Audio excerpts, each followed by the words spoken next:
Odinga alikuwa yaje tu. Nini? Ndiba. Ndio mimi nimerudi.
I wish Kenyans well, wherever they are.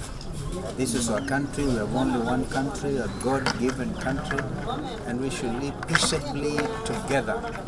Peaceably. The Bible says, as much as light in you, it's in the book of Ephesians, as much as light in you, live peaceably with all people. Now Kenyans, we are one nation, and I therefore wish that the outcomes will eventually lead to greater national integration and love for each other. Your brother's keeper and your sister's keeper. So it is always a joy for me to return home and vote. The most important thing is to join with my fellow citizens who are born where I was born so that we can vote together. And as you can see, I don't even talk to them much on the line because I don't want to think, oh, Kalonzo amekuja tutapiga wipe. Hapana. This is a moment. This is their moment. And I hope that those people who try to influence others along the road, in this place I've always taught them, it is a very important matter. The campaign period is over, come and cast your vote because you are determining your future. So karibuni sana huko nyumbani. How is the experience like in the voting, the polling station? Mimi naona hii mambo ya kupiga kura sita tukielekea mbele, kura hizi sita, if the BBI process had actually succeeded, personally I would have wanted us to say for presidential tunafanya kando na hizi zingine zinaweza kufanywa kando, because mwananchi analazimishwa kuchukua wakati mwingi sana. But that's just a recommendation.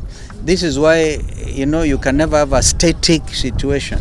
People must think through, learn from mistakes, because even the more critical matter is if one has to consider an election petition. You do not have the time. And even the judges of the Supreme Court have always agreed that there's no time to do a proper legal presentation by whoever is your client who wants to challenge the outcome of a presidential election. There's no time. So Kenyans, going forward, we need to look at these things, update our thinkings, look at the gaps, because there are gaps in this process, those gaps, and then be able to be sensible and relax as a nation. It's our country. And if election day is such an important day, then people must be able to look at, we will do county, senator, MP, governor, or we can say we'll do governor. You see now IBC have postponed elections for gubernatorial in Mombasa and Kakamega. This leaves a lot of things because people are not expecting this. So the naysayers will say, what in the world is happening? But if it was something we could have separated long time ago, under the BBI process, because it's the only way.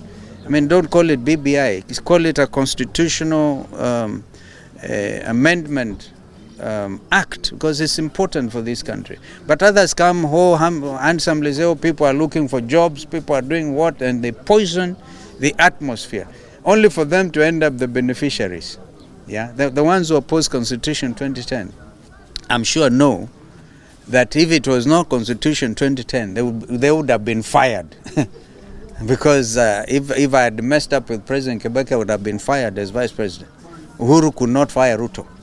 Okay? So he's a serious beneficiary of the Constitution he opposed. So we need to be realistic. So Mheshimiwa, now looking at the status of the country, what is your message to Kenyans as they continue to cast their votes and wait for the results? Well, we call for vigilance. Yeah, because the areas which we know may be targeted, we call for vigilance. I hope that we'll not hear that Kim's kids have failed. And I said in the strongholds of Azimio la Umoja One Kenya, we knew there was a plan to fail them. right? And that if that happens, then at least we have the registers, the manual registers. They should come in so that every Kenyan will be able to vote within the time limits up to 6 o'clock. Yeah. So no Kenyan should be denied the right to cast their vote.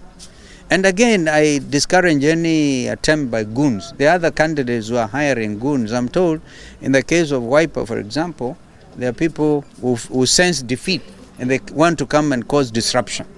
I think the presiding officers and the returning officers and the county IBC directors should be macho, including, obviously, the National Police Service and others, so that people can have this kind of atmosphere, yeah, without people being harassed. I'm told even during the counting process, some people now want to come disrupt, so there's no counting. Now that cannot be allowed in a civilized democracy, and some of us have invested in making sure that this country emerges as a true democracy. We want to avoid hooliganism when it comes to voting. Thank you, Mr. Yeah, thank you.